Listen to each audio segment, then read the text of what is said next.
Bon, ce qu'on va faire, comme il y a beaucoup plus d'intervenants devant, je vais juste annoncer le début et tout le monde se présentera au fur et à mesure.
La prochaine table ronde, donc c'est les langues dans les médias du Pacifique. Je vais laisser Wallace lancer et tout le monde se présenter, puisqu'au final, on a beaucoup plus de gens autour. Donc je te laisse la parole, Wallace, pour les langues dans les médias du Pacifique. Bien, on va parler un peu des langues, mais là, je me sens un peu seul, là, au milieu de toutes ces femmes-là. Hein. Bon, bonjour à tous, merci pour ce petit moment d'échange sur les langues. Voilà.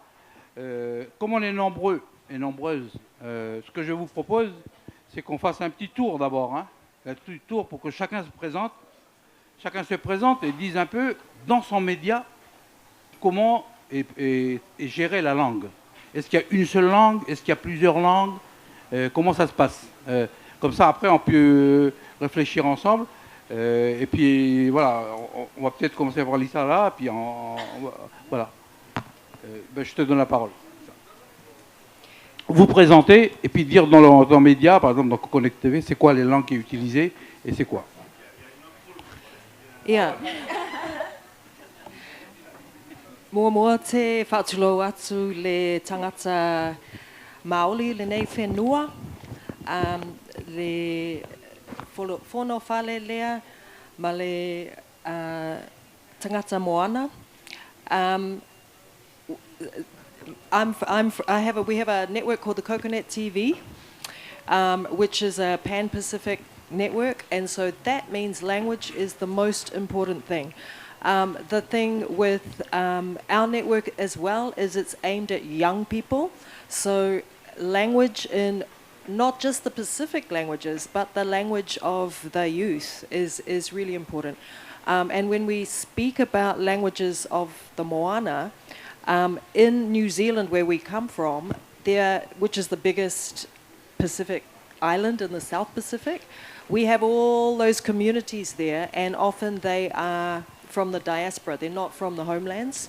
So our challenge, as I imagine everyone else, is to have all this content that can appeal to that demographic who don't live in their homelands, but also to teach them the language of their homelands. And that's an ongoing challenge. But it's so important to us. It's the most important thing. So the way we do it, in answer to the question, we do it through lots of song, because it's very popular. So we have a thing called Poly Songbook, where it's like Pacific karaoke, where we have all these classic songs from Tahiti. We've got beautiful songs from Tahiti, from different groups in Tahiti, from Samoa, from everywhere, and we have all the written lyrics of the language so that everyone can learn. So that's one way through song. Interestingly, other ways of communicating language are not necessarily through the ear. It's through tatao, the stories of our visual language as well. But that our challenge is because we have to appeal to the whole Pacific. We are constantly trying to put things in the right language, especially when we commission projects. We commission things from Tahiti, so we need to have it translated. And then it's how you are able to get all the people in New Zealand who may not speak their mother tongue to engage with that content, especially young people, through TikTok. Our TikTok channel, very popular. But that's what our one is. Noi I Maori tēnā nāch atakoa. I'm Nari Fuata. I am one of the directors at Sunpix, and we produce Tangata Pacifica as well as some films. One of which was here, was it 3 or 4 years ago? Liliu, yeah, which screened here, which was in the Samoan language. So the way that we do it, our universal language for the show, though, is in English, because we need to connect with all of our Pacific communities. But wherever possible, we try and get and use the language in telling the stories, particularly when the talent or anybody that we're interviewing feels like they can express themselves better in their own language. And that's one of the beautiful things with our show, that we can do that. And also, we want to ensure that our communities are connecting with their community. And one of the things that we did, particularly during the COVID-19, was we were able to message in 10 different languages, and including English, 9 Pacific languages. And that really helped engage the community in being, in understanding what was going on. So we use language to inform and to connect and stay connected with our Pacific diaspora.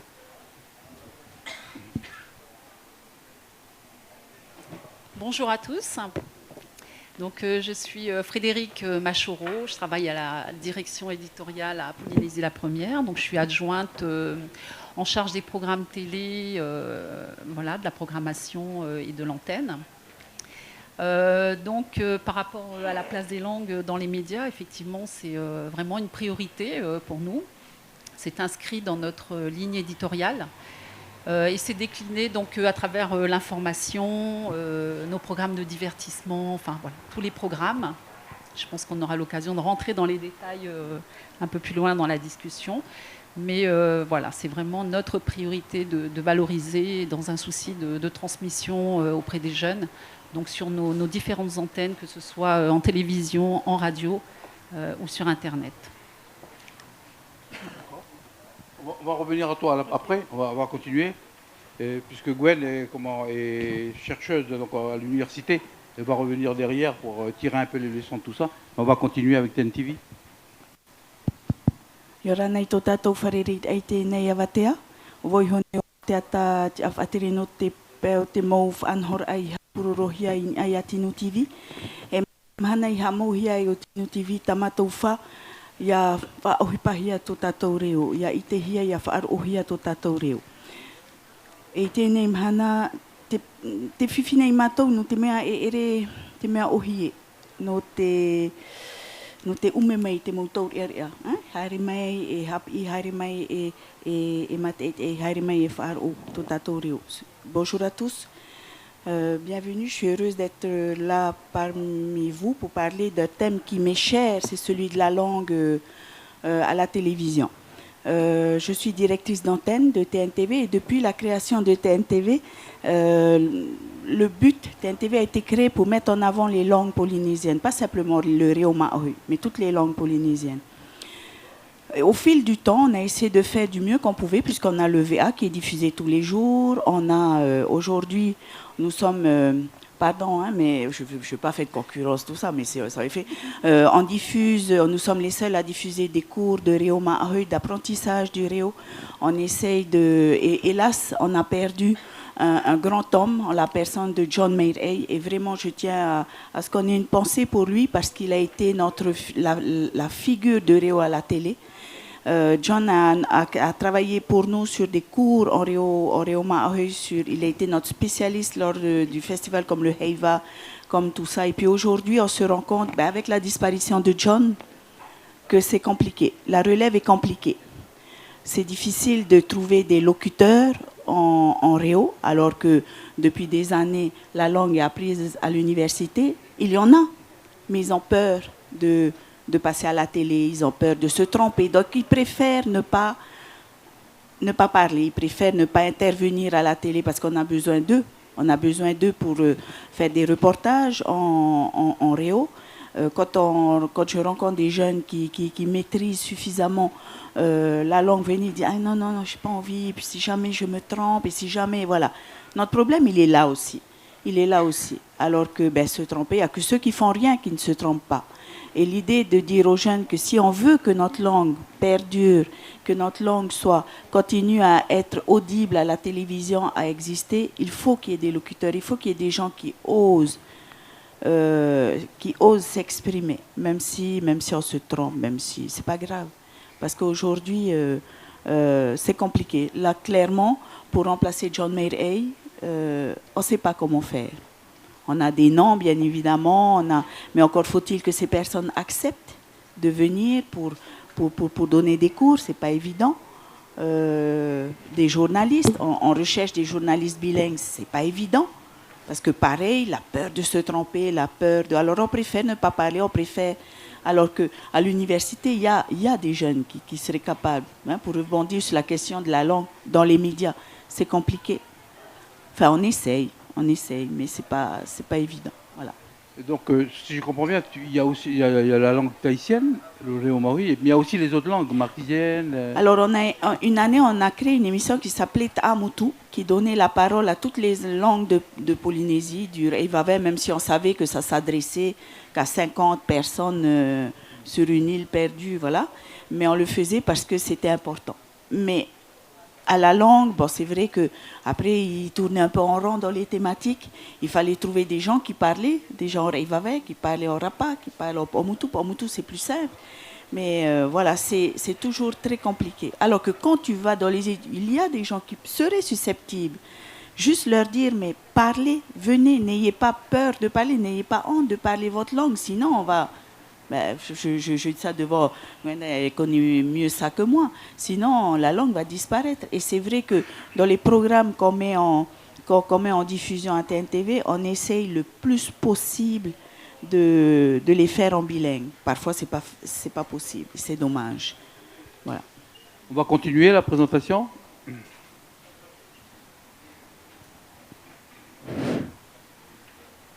Kia ora koutou katoa. Ngā mihi kia ngā tangata whenua Māori, ko Ngāti Koriki Kahukura, Tainui Waikato, ko... what do I do? I work at Te Tumu Whakaata Taonga, which is ko Kataraina Kiriama ahau. I work at Te Tumu Whakaata Taonga, which is the New Zealand Film Commission. However, I have worked as acting head of content at Whakaata Māori, commissioning editor at Whakaata Māori, and for many years at Television New Zealand as a commissioning editor.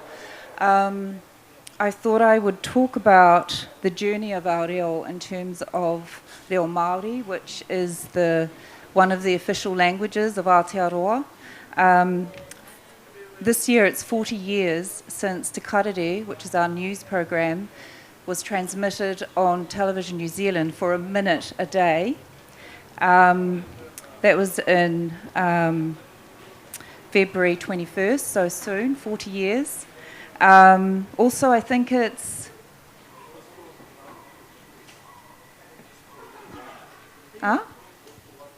Oh, just for 1 week, yeah. So now we have every day a daily bulletin.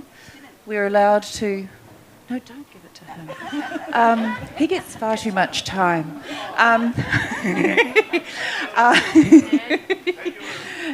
So now we have a half hour of Reo Māori news on mainstream television. Then our old people went to the Privy Council in London to have a channel that was predominantly for Reo Māori. So we have had other television programs across our media which have been Māori programs about a lot of outsiders looking in at us, but not in our reo. And it's only been really in the last 20 years that we have had our reo across all platforms. So our old people went to the Privy Council and used the Treaty of Waitangi to make sure that there was an obligation from our government in statute to have a Reo Māori channel. So now Whakaata Māori was established in 2004, which with the aim to have majority Reo Māori across all of its programming. But of course, I was one of the first commissioners at Whakaata Māori, and it was a real struggle to get our people not just into a space to be able to tell our stories, but to be allowed to tell stories that weren't just news or weren't just magazine shows. So we had to do a whole lot of building around formats. Everybody wanted to make constructed reality shows thinking you just went out and pointed the camera, which is not true.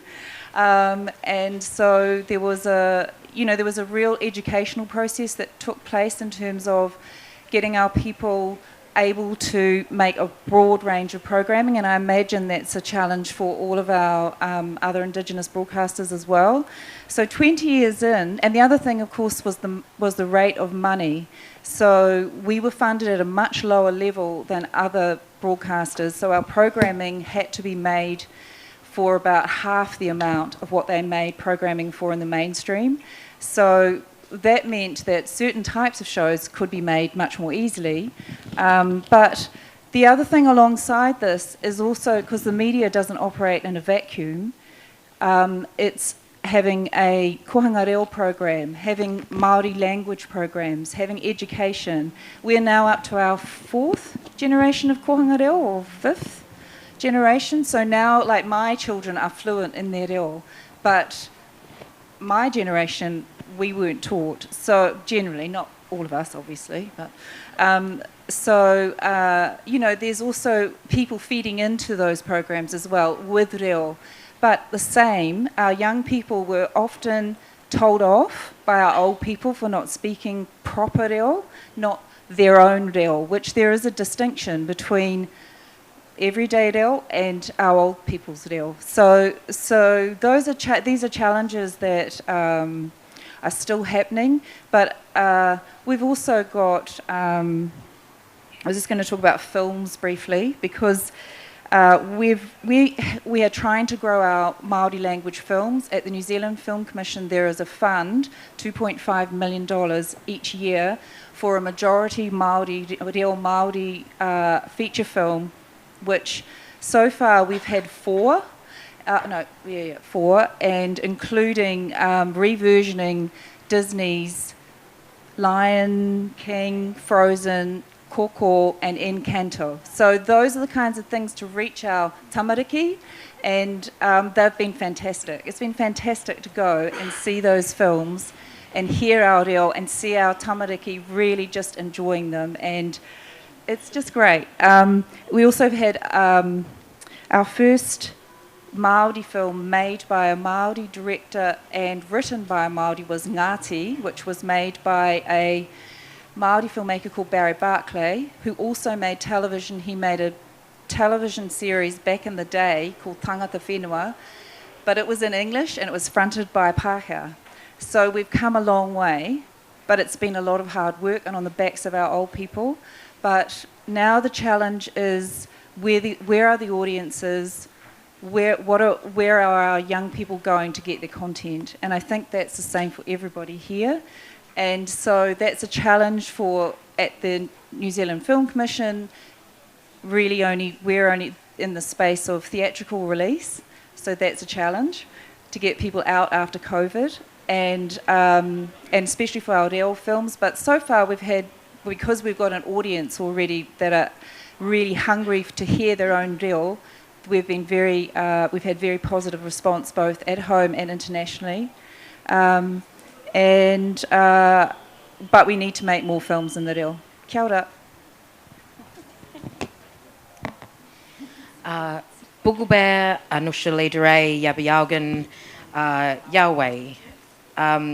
My name's Anusha Leaderay. I work for NITV, which is National Indigenous Television, which is a sister or brother channel, whatever, gender non-conforming, to SBS, which is the national multicultural broadcaster. So all of us, and from very inception for SBS and for ourselves, a big focus has always been LOTE, which is languages other than English.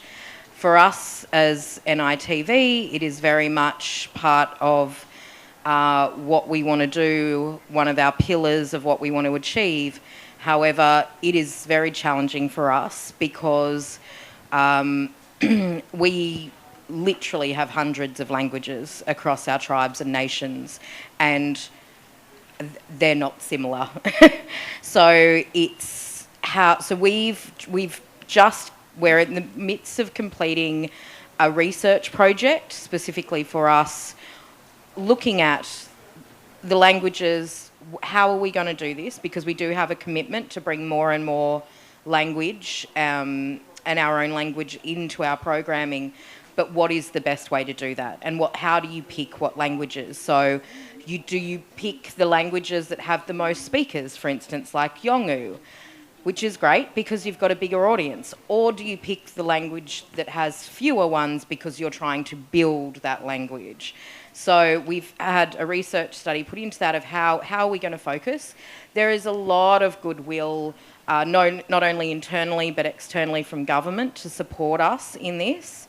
And so much from the film industry as well. About 5 years ago, I partnered with another colleague from SBS, and we were really interested in starting off, first of all, subtitling some of our biggest films in several different of our English languages. And we wanted to trial that to see how that would go, to then go into dubbing them in our language. The issue was money, obviously, and also the selection, and also because we have such varied languages and so few kind of interpreters that are film and television specific. We could get the money, we just couldn't get the people and the time and even the studios, and dubbing is so expensive. What was really beautiful to see is that we reached out to some of the top filmmakers all around the world and said, we would like your permission to do this, and not one of them came back and said no. They were so excited and they loved the concept and the idea. It was then because we realised this isn't a quick fix, this isn't something we can do quickly, that we decided to do this in-depth research. There is a lot of the thing we're achieving in terms of, we utilise, our news goes out in different languages, our radio. We are now, we use our own place names rather than, Sydney, Melbourne. We're using Gadigal, we're using our traditional names. I think that makes a big impact. And like I said, it's one of our pillars of what we're moving forward. We also have a lot of languages, so we actually have a lot of Te Ao Maori on ours because there are more Maori in Australia than there are of us. And like I said, one of our pillars, it's not just about our own languages, it's about languages other than English. And as Lisa spoke about too, for us, our culture is an oral culture. Our traditions are oral traditions. Very little, we didn't write things down. It was oral, but there was other things. We have almost, like a lot of other Indigenous cultures, we have almost like our own sign language, where a lot is said without saying anything. and also eyes are very important. So we're really aware of that in our, when we're producing content, to use a lot of that, because it's a way of getting around. While we don't share common languages, we do share a lot of that kind of that hand language, and the eye communication language is very big. A lot of you may, or some of you may have visited a lot of some Indigenous communities, and you will find there isn't actually a lot of talking going on, and especially really important conversations are not done with a lot of words. Especially our elders and our leaders are a lot of the time the most quiet, you will find. We do, like I said, we do have a big commitment, as does SBS. So we had a landmark drama series that went to air, I think 2 years ago now, that was called True Colours. That was a drama series that was kind of like a whodunit crime drama, and I believe had the most Indigenous language of a drama series ever that has ever happened in Australia. And that was really interesting. It was a great success in terms of audience numbers, also a success, we got nominated. Our big awards is the ACTA Awards. It was nominated for Best Series or Miniseries or something. We were robbed. We didn't get it. But it was fantastic. But the learnings that you have doing those kind of projects just makes it stronger, and I guess easier for the next people that do it. So, and there was lots of funniness I found from the production side. So our lead Indigenous female character, who was the lead character, who was the detective, she is Yolngu, and she is a fluent speaker of her language and always has been, but she was cast in a role where she was Arrernte, so that the language was not her language. So we had to get a language educator, not only for her, but there was also a non-Indigenous woman who's one of our most famous actresses, white actresses at home, Miranda Otto. There were several of them that they had to learn Arrernte as well. And we kind of all laughed, even though our lead actress, Radawoy, didn't find it that funny, is that the elder woman that was the educator and the trainer in language, she was so harsh and mean to Ruddy. With the white people, she was really soft and gentle in teaching them, but with Radawoy, she was like, "You're terrible. You're not getting any of this." So it was comical then, but she was coming home going, "Why am I the one getting picked on? This is now my fourth language. Surely she's going to be nicer to me," but that didn't. So it was all. Basically, what I'm saying is these experiences, they're a challenge. But you learn more every time. That makes it easier, and absolutely it's a huge commitment ongoing for us. Our focus on language very much is in the kids space, kids and family. So even when we were looking at dubbing films and subtitling films, it was all family movies that we were looking at, because number one, our largest portion as Indigenous Australians of our community is 25 and under. But we also know language is re-emerging, and a lot of our kids are very fluent, not only in one language. You'll find in a lot of our remote communities, English is actually the sixth language. These kids they don't just know one of their native languages, they know six. So it's about I guess in a way rewarding that. So one of our biggest commissions ever is a kids animation called Little J Big Cuz. That's been translated into more Indigenous languages, I think, than any other program. But yeah, our focus is very much specifically in kids and family viewing, because we also know that we're very different to most audiences in the way that we view. It is very normal for us to co-view as Indigenous people in a world where most people do not co-view anymore. Even if they are sitting in the same room, you've got someone on an iPad, you've got someone watching, most people aren't watching a linear TV anymore. For us, it's actually still very normal for us to co-view, and not only co-view, but to co-view with several generations in the same room. So we know that if we do family stuff and things that people will view together, then they're also learning and strengthening their language. Alors, tu voulais juste dire un mot avant que je... Oui, juste avant de donner la parole à Gwenda, notre modèle à TNTV, c'est Maori Télévision. Et on aurait bien aimé traduire en tahitien Coco ou Encanto, mais nous allons traduire le dauphin. C'est pas mal aussi, c'est pas mal. Le dauphin, qui est un dessin animé français produit par TF1, qu'on va traduire en tahitien bientôt pour les enfants, dans un langage très simple.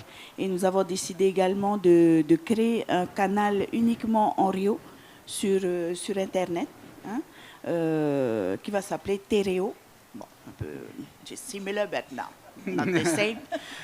Qui va s'appeler Tereo. Et on a un site Internet depuis quelques mois, entièrement en tahitien. Voilà. On donne essentiellement de l'information, tout ça en Rio Tahiti. Voilà, désolé. Merci. Alors, Gwenda, donc peut-être un mot sur ton travail un peu, pour te présenter un peu, parce que tu n'es pas quelqu'un des médias, mais c'est à l'université qui réfléchit un peu sur ce qu'on fait les uns les autres. Là, tu as entendu un peu, d'abord, peut-être dire un peu sur ton travail à l'université. Oui, alors je suis... Bonjour tout le monde, Yorana Tato Paurua. Voutei o Gwenda Turiano Whaipupuhia Reea. E ormitu hap I au no te reo. Reo Tahiti Hoara I te wharehapir a Teitei. Tā tātou wharehapir a Teitei no porine tia Fran. E mhana wani hea mai wau harmei o nei tau aparau ni ohi te prau no te tiara a o te reo. Ora te mau reo, te reo maohi. I roto I te mau awhatatia tāne, o re rā pōro trāmo a rāwe ea. E nen he e a pūroro hupurera I te prau no te reo, tō tātou reo. Un peu en français peut-être.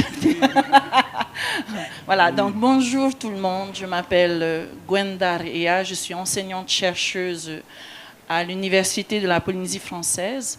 Je suis linguiste et anthropologue, et donc les questions qui concernent les enjeux de la place des langues autochtones ici, dans notre pays, nous intéressent grandement.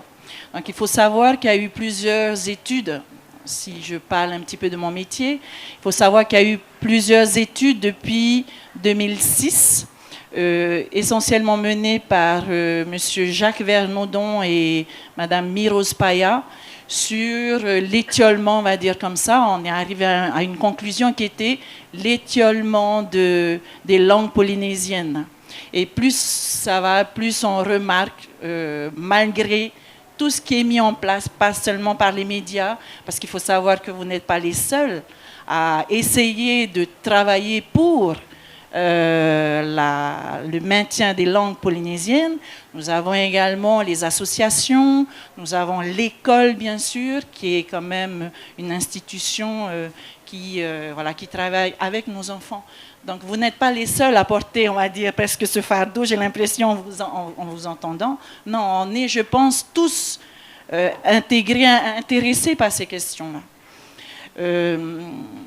Lorsque Mateata, tout à l'heure, parlait des jeunes et comment les jeunes réagissaient lorsqu'on faisait appel à eux pour, par exemple, travailler à la télévision ou bien même dans d'autres institutions, on a comme un traumatisme quelque part qui s'exprime par le refus, pas catégorique, mais en tout cas presque. La crainte, je pense, vient d'un traumatisme qui peut-être est dû également à notre niveau d'exigence en tant que locuteur. Donc on a justement des personnes comme M. John Mayer, voilà, qui sont de grandes personnes, de grandes personnalités, et puis et donc ça peut être des traumatismes parce qu'on a on a des exigences assez élevées en ce qui concerne la langue tahitienne. Voilà, je parle de la langue tahitienne. Pardon, c'est quelque chose qui a été étudié. Oui. C'est ce qu'on appelle l'insécurité linguistique. Exactement. C'est-à-dire, il y a des choses où et souvent, c'est ce qui freine la langue, finalement. Parce qu'on n'assume pas le fait qu'il y a une situation... Toi, tu disais tout à l'heure, Lisa, que des fois, les jeunes ne savent pas trop parler, Oui. mais il faut qu'ils parlent. Mais il faut qu'ils parlent, exactement. Mais on est dans les sociétés où on juge les gens.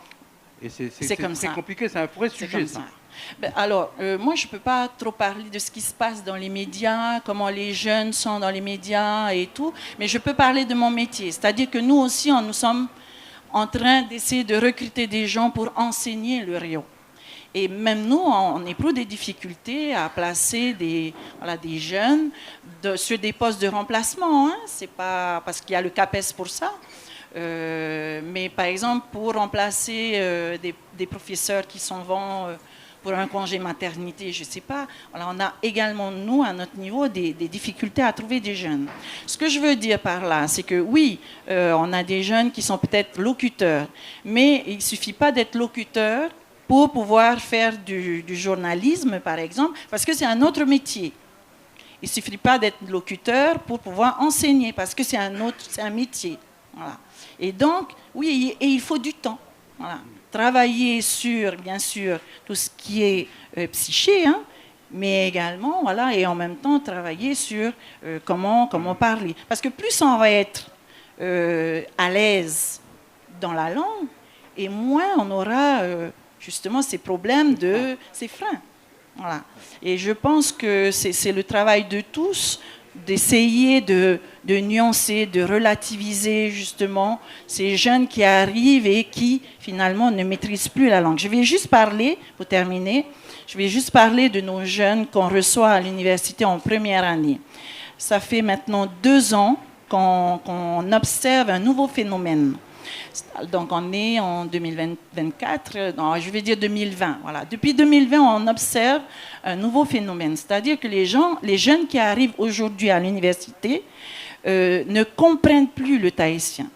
Avant, on avait des jeunes qui arrivaient, qui comprenaient le tahitien, mais qui ne pouvaient pas parler en tahitien parce qu'ils n'avaient pas la pratique.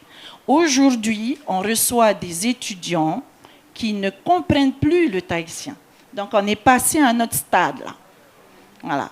Et donc, quelque part, il ne faut pas s'étonner, en fait. Voilà. On tient un discours alarmiste, c'est sûr, mais en même temps, c'est ce qu'on a voulu pour la société polynésienne. C'est-à-dire que les jeunes, nos enfants, maîtrisent la langue française. Voilà, on va être très clair. Hein? Et peut-être, voilà, au détriment de nos langues autochtones. Maintenant, qu'est-ce qu'il faut faire? C'est la grande question. Hein? Qu'est-ce qu'il faut faire? Moi, je pense que vous, à votre niveau, vous faites déjà beaucoup. Et on a besoin de tous ces supports. Moi, je parle maintenant en tant que teacher, en tant qu'enseignante. Hein? Voilà. Tout ce que vous faites, surtout continuez à le faire, parce qu'on a besoin de ces supports dans nos classes. Voilà, dans nos classes. Et donc, j'aimerais par la présente en tant qu'enseignante et peut-être parler pour tous les enseignants qui enseignent le Réo dans les classes, vous remercier tous de produire des programmes en langues autochtones, en sachant que au niveau de l'audimat, c'est peut-être pas ce que vous vouliez réellement pour des questions de finances, etc. Donc j'aimerais vraiment souligner ça. Merci. Il y a plusieurs demandes de prise de parole. One of the strategies that our Reo experts use, and they've got support from government agencies to do this, is Reo in the Kāinga, so Reo at home. And their belief is that unless we can re-establish our Reo in our homes, that our Reo would die, and that's been really successful, but it has to be resourced, and of course our people have to commit to it. And but it is successful because I am often the only Reo speaker in my home now. So it's frustrating, but it means that I'm learning from my own children. But it's I think it's frightening for our people too. But it is one of the ways. If you have support, financial support, then that's what seems to have worked in Aotearoa, or is working in Aotearoa. But it took a long time for people to get to that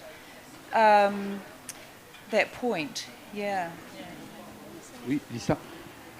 You know, one interesting thing, and I'm really interested in what local Māori young people think about this. Interesting thing, we all know the trauma and the tragedy of losing our Reo speakers. So in Aotearoa, and I think it's the same in most Pacific Islands, the average age of Pacific people is 23. Most of us are 23. Not Stephen, he's not 23. But most islanders, we're the biggest amount of young people, probably in Tahiti as well, are under 23.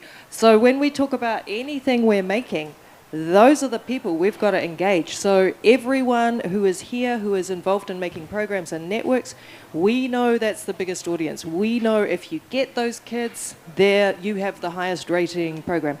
So one thing with that, it's about language being a living language, right? So in Samoa, I mean, in New Zealand, I'm Samoan, and Samoa is the second most popular, commonly spoken language in Auckland. It's Samoan. What I'm interested in is with these young kids, the majority of our population, what they're doing, and for the ones who may have lost the language, they create new languages because as we know, language evolves and that's what keeps it alive, right? So it's like our Whawhawhinge populations, the Mahu population, they have their own language. They have their own, and it's a new hybrid language.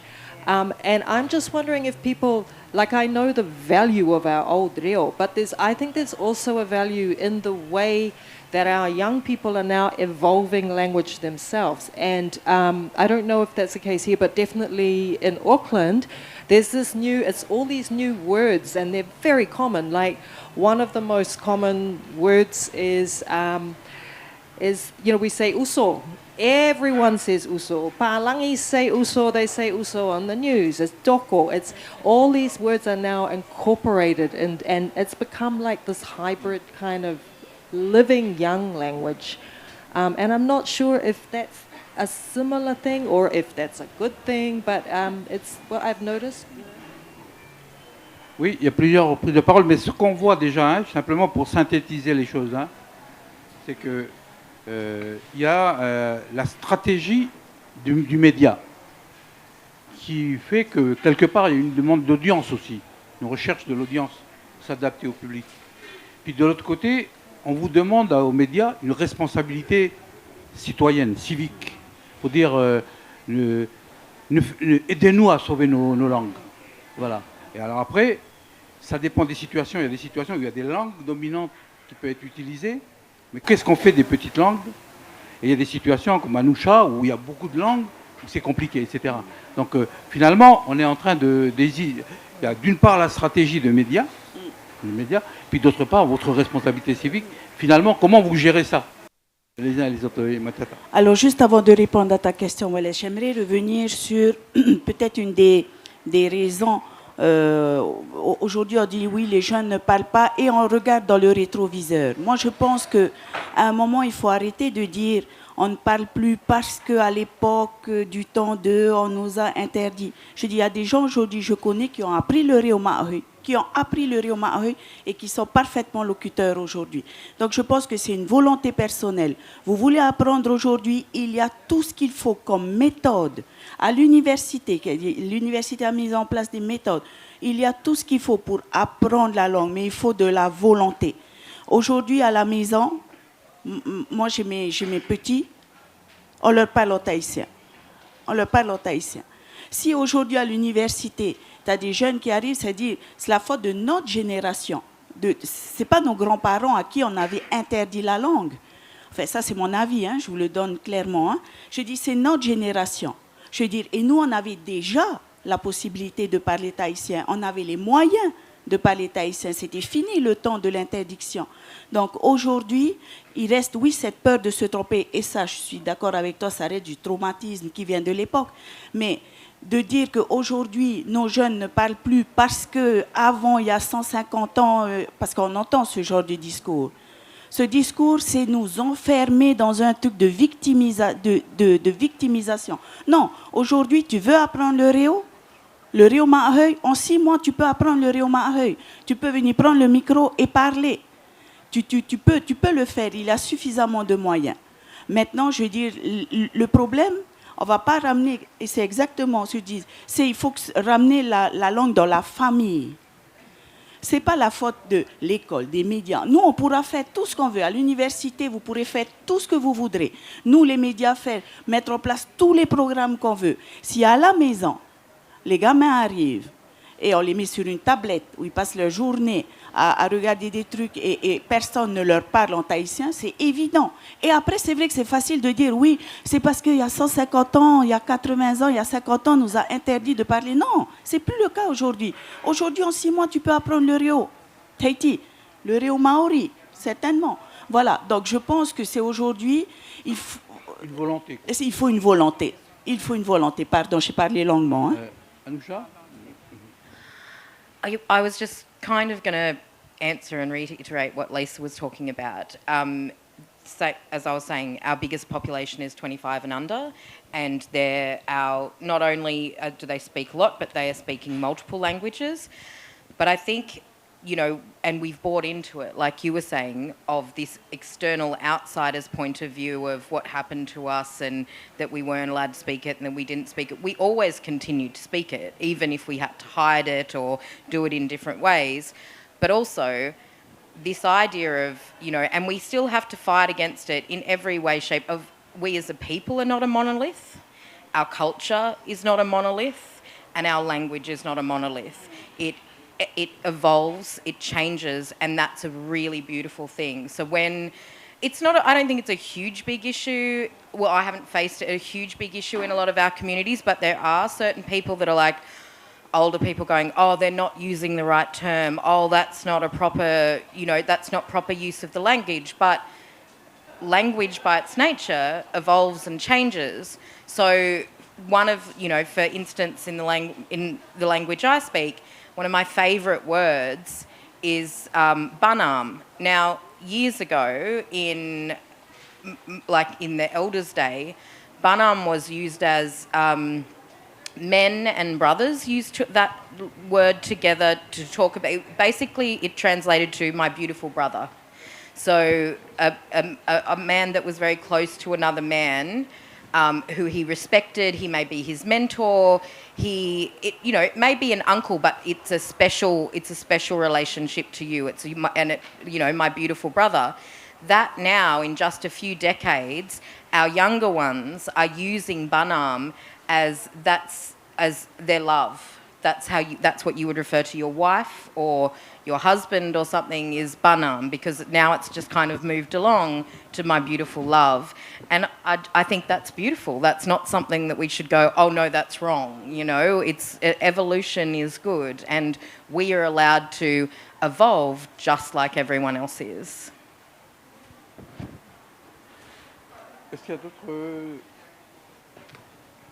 d'autres interventions, Frédéric? Je rejoins Matata quand elle dit, je pense qu'on ne peut pas attendre des médias qu'ils fassent ce qu'on ne fait pas déjà chez soi, attendre ça des médias ou des enseignants. Et c'est vrai que c'est compliqué pour nous, médias, d'avoir une stratégie claire au niveau des langues. Voilà, on fait le maximum pour avoir des programmes ici en tahitien. On essaie de donner la place aussi à des langues des autres archipels, comme les Marquises et Tuamotu ou les Australes. Mais ce n'est pas évident de laisser une place à chacun et de satisfaire tout le monde. Et effectivement, c'est une vraie volonté. Ça part d'abord de la maison, quoi. Ouais, juste pour ajouter, nous, ce qu'on voit par rapport, quand on a mis les cours de Réo sur le net, on s'est rendu compte qu'il y avait beaucoup de jeunes qui venaient. On voit qu'il y a cette appétence pour apprendre, mais je ne sais pas ce qui freine. Je ne sais pas. C'est peut-être parce que c'est vrai que le tahitien est une langue qui n'est pas facile à parler, ou qui est facile à apprendre, mais qui n'est pas facile à parler. C'est peut-être ça qui bloque les jeunes, alors qu'il y a tous les moyens ont été mis aujourd'hui. On ne peut pas dire qu'à l'université, ils ne font rien, que nous, au niveau des télés, on ne fasse rien. Tout le monde, aujourd'hui, peut apprendre le Réo Tahiti. Pourquoi ça ne passe pas? Pourquoi ça ne passe pas? Parce que, encore une fois, dans les familles, on est encore... c'est plus facile de parler en français. Hap inamo ite Réo, Iroto ito ue utuafare. C'est ce qu'on dit à la maison. Les enfants, on leur parle au tahitien. On a une journée réservée que au tahitien. Mateata, what about Ori Tahiti? You know, what about, like, because I know that kapahaka, and so, you know, with us, like, a lot of the ways and the content we make is through dance, through song, learning kapahaka at school, you know? That's the engaging input. But Ori Tahiti is so big, you know. Yeah. Is Ori Tahiti helping? Is that something, you think that helps? I think so. Mais on voit, j'ai mes nièces qui sont toutes danseuses. Elles ont appris, c'est vrai, elles ont appris le Rio, merci Lisa, grâce aussi au Ori Tahiti. Parce que quand tu apprends, tu apprends des gestes, tu apprends aussi les paroles. On les traduit, donc elles ont l'oreille. Les petites qui sont au conservatoire, tu les entends, mais le problème qu'il y a, c'est que ça s'arrête aux répétitions de danse. Ils rentrent à la maison et il n'y a pas de continuité. Il n'y a pas de continuité, sauf si à la maison, il y a des gens qui sont intéressés par la culture ou qui ont eu cette volonté d'apprendre la langue. On voit que ça s'arrête souvent à la fin des répétitions et on repart et on continue et on reprend en français. Alors que oui, c'est un élément extraordinaire. Enfin, je ne suis pas spécialiste non plus. Spécialiste, c'est un bien grand mot. Non, je pense que le Ori Tahiti, c'est un bon moyen pour donner le goût.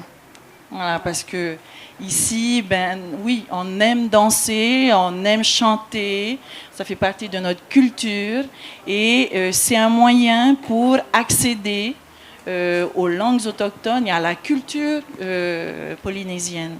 Mais c'est pas suffisant, comme Mateata le disait, c'est vraiment pas suffisant. Voilà. Après, je pense que Mateata a dit, voilà, elle a vraiment soulevé le meilleur moyen pour y arriver, c'est la volonté. Voilà, c'est vraiment la volonté. Sans juger les familles, les parents, etc., parce qu'on est tous dedans, hein, même moi j'y suis. Hein. Sans juger personne. Voilà. Si tout le monde, si on voulait vraiment sauver les langues polynésiennes, on ne serait pas ici aujourd'hui à discuter de ce thème. Je veux dire, on fait. Voilà, on ne se pose même pas de questions. Hein? Let's talk. Tahitian, Mackenzian, tout ce qu'on veut, mais voilà, on ne se pose pas de questions, on pose. Je citerai juste un étudiant à moi, je ne dirais pas 6 mois, hein, pour converser. Très concrètement, j'ai un étudiant donc, qui est francophone, hein, qui est français, francophone, qui ne parlait pas du tout en tahitien. Il lui a fallu 4 ans ici à la Maison de la Culture. C'est pour vous dire qu'il y a beaucoup de moyens. Ici, à la Maison de la Culture, il y a également des cours de tahitien. Donc, il a fait 4 ans ici pour ensuite se sentir assez à l'aise pour venir à l'université, pour continuer à se perfectionner en tahitien. Donc, en tout, ça fait 7 ans. Maintenant, vous discutez avec lui, voilà, allez-y, vous pouvez parler de concept. C'est pas, tu es allé au magasin, non, c'est pas ça, hein? Vous parlez de concept avec lui, il arrive à converser, à parler, à analyser une situation. Oui. Voilà. Et c'est ça qu'on veut pour tout le monde, pour tous nos enfants. Voilà. Je pense, j'espère, voilà, que c'est ça qu'on voudrait pour nos enfants. Juste pour rebondir sur ce que Gwenda vient de dire, quand on parle de volonté, qu'est-ce qu'on voit en politique? Nos hommes politiques, qui au début ne parlaient pas parfaitement le tahitien, ils s'y sont tous mis. Parce que c'était une nécessité. On va parler de gens qui ne sont pas là, j'aime pas ça, mais on va le faire quand même.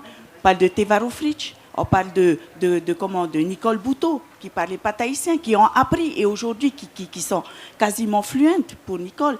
On parle de Temat Ey, lui, pour le coup, Temat Ey, le gars qui est parfaitement bilingue, parce qu'à la maison, il parlait tahitien. Donc, quand il y a une volonté, et les hommes politiques, surtout locaux, parce qu'ici, pour faire de la politique, pour avoir du poids, il faut parler tahitien.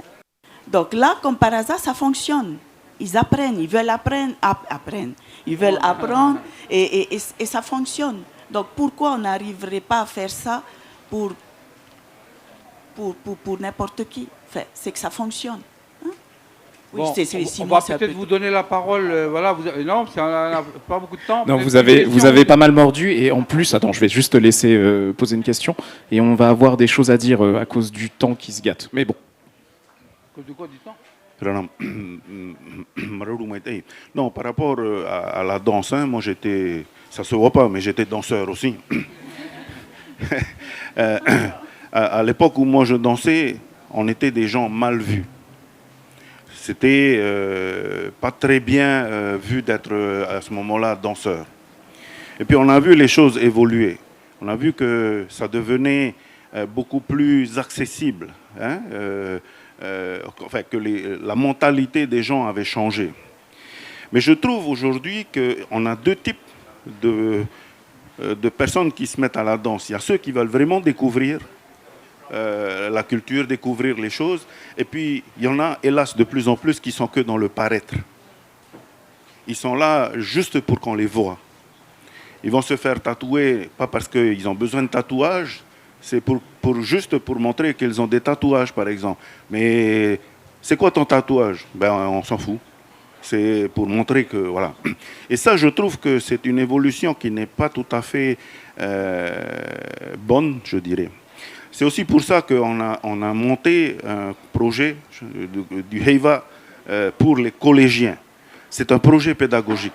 Projet pédagogique où les enfants doivent écrire le thème de leur spectacle, écrire leur chant, créer leur musique. C'est le collège qui porte. C'est plus dans un groupe ou dans une association. Voilà. C'est un projet pédagogique. Et l'idée, c'est aussi de faire en sorte que les enfants redécouvrent les gens du district où ils sont, qu'ils soient eux-mêmes ceux qui vont écrire en tahitien et traduire en français ou l'inverse, peu importe, mais qu'ils soient acteurs de leur spectacle, pas seulement des exécutants. Et puis on s'est rendu compte que beaucoup d'enfants qui étaient en situation d'échec scolaire se sont révélés grâce à ce projet qui a été mis en place. Donc, moi aussi, bon, je ne sais pas qui c'est cette dame-là, mais on a dû aller à l'école au même endroit. Mais moi, je suis fiu aussi d'entendre dire c'est de la faute des autres. C'est le meilleur moyen de justifier notre fainéantise.